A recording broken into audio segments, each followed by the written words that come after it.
ನಮಸ್ಕಾರ ಸ್ನೇಹಿತರೆ, welcome back to my channel. ಈ ಒಂದು ವಿಡಿಯೋದಲ್ಲಿ ಗೃಹಲಕ್ಷ್ಮಿ 21ನೇ ಕಂತು ಮತ್ತೆ ಅದರ ಜೊತೆಯಲ್ಲಿ ಆಗಸ್ಟ್ ತಿಂಗಳಲ್ಲಿ ಬರುವಂತಹ ಪೆನ್ಷನ್ ಹಣದ ಬಗ್ಗೆನೂ ಕೂಡ ಸಾಕಷ್ಟು ಜನ ಕೇಳ್ತಾ ಇದ್ದೀರಾ. ಎಷ್ಟು ಜನರಿಗೆ ಬಂದಿದೆ, ಉಳಿದವರಿಗೆ ಯಾವಾಗ ಬರುತ್ತೆ, ಏನಾದರೂ ಸಮಸ್ಯೆ ಇದೆಯಾ ಅಂತ ಹೇಳಿ. ಅದರ ಜೊತೆಯಲ್ಲಿ ಯುವ ನಿಧಿ ಹಣ ಇನ್ನೂ ಕೂಡ ಬಿಡುಗಡೆ ಆಗ್ತಾ ಇಲ್ಲ. ಯುವ ನಿಧಿ ಹಣದ ಬಗ್ಗೆ ಏನು ಅಪ್ಡೇಟ್ ಇದೆ ಅನ್ನೋದ್ರ ಬಗ್ಗೆ ಖಂಡಿತವಾಗ್ಲೂ ಸಾಕಷ್ಟು ಜನ ಕೇಳ್ತಾ ಇದ್ದೀರಾ. ಖಂಡಿತವಾಗ್ಲೂ ಈ ಎಲ್ಲ ವಿಚಾರಗಳ ಬಗ್ಗೆ ಕಂಪ್ಲೀಟ್ ಡೀಟೇಲ್ ಇನ್ಫಾರ್ಮೇಶನ್ ಈ ವಿಡಿಯೋದಲ್ಲಿದೆ. ದಯವಿಟ್ಟು ಯಾರೆಲ್ಲ ವಿಡಿಯೋ ನೋಡ್ತಾ ಇದ್ದೀರಾ ಪೂರ್ತಿ ವಿಡಿಯೋನ ನೋಡಿ. ನೀವೇನಾದ್ರೂ ಹೊಸದಾಗಿ ನಮ್ಮ ಚಾನಲ್ ನೋಡ್ತೀರಾ ಅಂದ್ರೆ ಸಬ್ಸ್ಕ್ರೈಬ್ ಮಾಡ್ಕೊಳ್ಳಿ.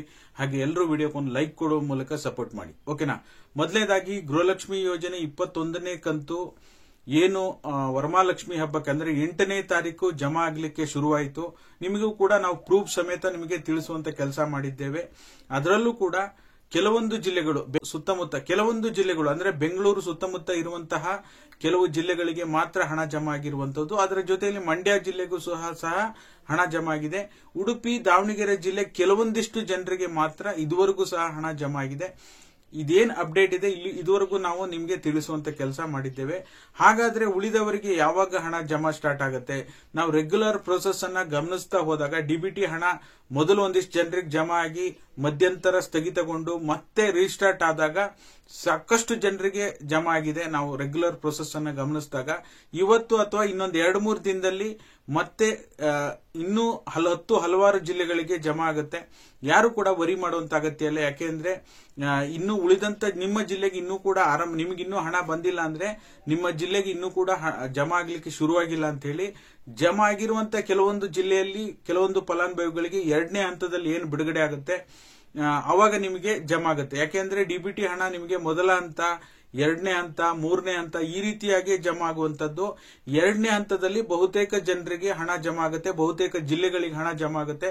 ನಾವು ಸಾಕಷ್ಟು ಇದ್ರ ಬಗ್ಗೆ ಸಾಕಷ್ಟು ಬಾರಿ ಚೆಕ್ ಮಾಡಿ ನೋಡಿದ್ದೇವೆ. ಅಥವಾ ನಾಳೆ ಅಥವಾ 2-3 ದಿನದಲ್ಲಿ ಹಣ ಬಿಡುಗಡೆ ಆದ್ರೆ ತಪ್ಪದೆ ಎಲ್ಲರೂ ಕೂಡ ಕಮೆಂಟ್ ಮಾಡಿ ಹಣ ಮತ್ತೆ ರೀಸ್ಟಾರ್ಟ್ ಆಗಿದೆಯಾ, ಮತ್ತೆ ಬೇರೆ ಬೇರೆ ಜಿಲ್ಲೆಗೆ ಜಮಾ ಆಗಿದೆಯೋ ಅನ್ನೋ ಮಾಹಿತಿಯನ್ನ ಲೈವ್ ಮಾಡಿ ನಿಮ್ಗೆ ಅಪ್ಡೇಟ್ ಮಾಡಿ ತಿಳಿಸುವಂತ ಕೆಲಸ ಮಾಡ್ತೀನಿ. ಯುವ ನಿಧಿ ಹಣಕ್ಕೆ ಸಂಬಂಧಪಟ್ಟಾಗ ಹೇಳಬೇಕು ಅಂದ್ರೆ ಅದು ಕೂಡ ನಿಮ್ಗೆ ಬಾಕಿ ಕಂತುಗಳು ಬರೋದು ಬಾಕಿ ಇದೆ. ಇನ್ನ ಯಾರ್ಯಾರು ನಿರುದ್ಯೋಗಿ ಇದ್ದೀರಾ ಅಥವಾ ಡಿಪ್ಲೊಮಾ ಹೋಲ್ಡರ್ ಇದ್ದೀರಾ, ನೀವು ನಿಮ್ಮ ಪ್ರತಿ ತಿಂಗಳು ಏನು ಸೆಲ್ಫ್ ಡಿಕ್ಲರೇಷನ್ ಸಲ್ಲಿಕೆಯನ್ನ ಮಾಡಬೇಕಾಗಿದೆ. 3 ತಿಂಗಳ ಸೆಲ್ಫ್ ಡಿಕ್ಲರೇಷನ್ ನೀವು ಸಬ್ಮಿಟ್ ಮಾಡಲಿಕ್ಕೆ ಸೇವಾ ಸಿಂಧು ಪೋರ್ಟಲ್ ನಲ್ಲಿ ಅವಕಾಶ ಇದೆ. ಆದಷ್ಟು ಬೇಗ ಆಗಸ್ಟ್ 25 ಒಳಗಡೆನೆ ನೀವು ನಿಮ್ಮ ಒಂದು ಸೆಲ್ಫ್ ಡಿಕ್ಲರೇಷನ್ ಸಬ್ಮಿಟ್ ಮಾಡಿ. ನಾವು ಯಾವುದೇ ಕೆಲಸ ಸಿಕ್ಕಿಲ್ಲ, ನಿರುದ್ಯೋಗಿ ಆಗಿದ್ದೀವಿ ಅಂತ ಏನ್ ಸೆಲ್ಫ್ ಡಿಕ್ಲರೇಷನ್ ಸಬ್ಮಿಟ್ ಮಾಡ್ತೀರಾ ಆದಷ್ಟು ಬೇಗ ಸಬ್ಮಿಟ್ ಮಾಡಿ, ಓಕೆನಾ. ಇನ್ನು ಯುವ ನಿಧಿ ಹಣ ಕೂಡ ಆಗಸ್ಟ್ ತಿಂಗಳಲ್ಲೇ ಒಂದು ಕಂತು ರಿಲೀಸ್ ಆಗುವಂತಹ ನಿರೀಕ್ಷೆ ಇದೆ.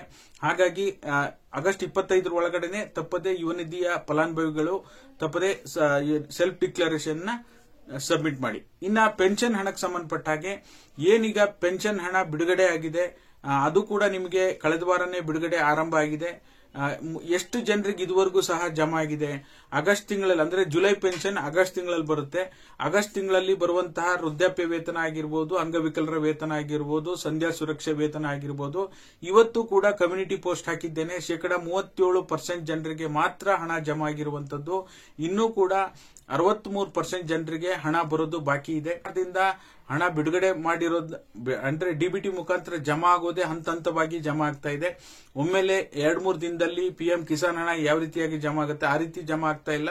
ಸ್ವಲ್ಪ ನಿಧಾನವಾಗಿ ಜಮಾ ಆಗ್ತಾ ಇರೋದ್ರಿಂದ ತಾಳ್ಮೆಯಿಂದ ನೀವು ವೇಟ್ ಮಾಡಬೇಕಾಗತ್ತೆ, ಓಕೆನಾ. ಹಾಗಾಗಿ ಈ ನಿಮಗೆ ಗೃಹಲಕ್ಷ್ಮಿ ಯೋಜನೆ ಆಗಿರಬಹುದು, ಈಗ ಗೃಹಲಕ್ಷ್ಮಿ 21ನೇ ಕಂತು ಬಿಡುಗಡೆ ಆರಂಭ ಆಗಿದೆ, ಪೆನ್ಷನ್ ಹಣ ಬಿಡುಗಡೆ ಆರಂಭ ಆಗಿದೆ. ಯುವ ನಿಧಿ ಹಣ ಮಾತ್ರ ಇನ್ನೂ ಕೂಡ ಬಿಡುಗಡೆ ಆರಂಭ ಆಗಿಲ್ಲ. ದಯವಿಟ್ಟು ಸೆಲ್ಫ್ ಡಿಕ್ಲರೇಷನ್ ಸಬ್ಮಿಟ್ ಮಾಡಿ, ವೇಟ್ ಮಾಡಿ. ಖಂಡಿತವಾಗ್ಲೂ ಕೂಡ ಯುವ ನಿಧಿ ಹಣ ಕೂಡ ಬಿಡುಗಡೆ ಆಗುತ್ತೆ, ಓಕೆನಾ.